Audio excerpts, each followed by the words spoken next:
learned how to play the game of rugby in grade 4. I was one of those fortunate kids that went to a school that offered a rugby program early on. UVic was always one of the best clubs in BC. It was always a great program, and it's one that I always wanted to be a part of.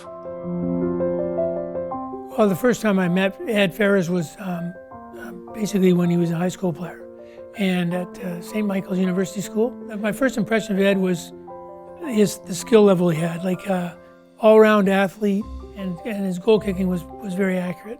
I remember when I first met him, he was a super friendly guy, had a great sense of humor, great teammate.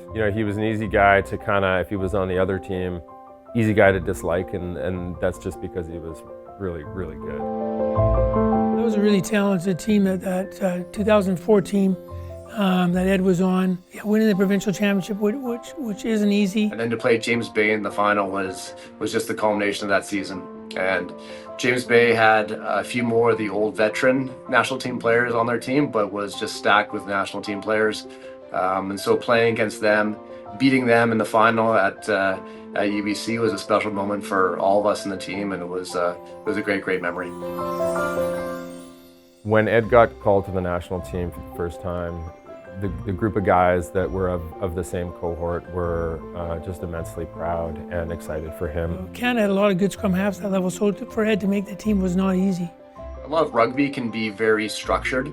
I found that at UVic we had a lot more free reign to be a lot more creative, and this kind of gave me that opportunity to be a bit more creative and add that to my game when I got to the national level.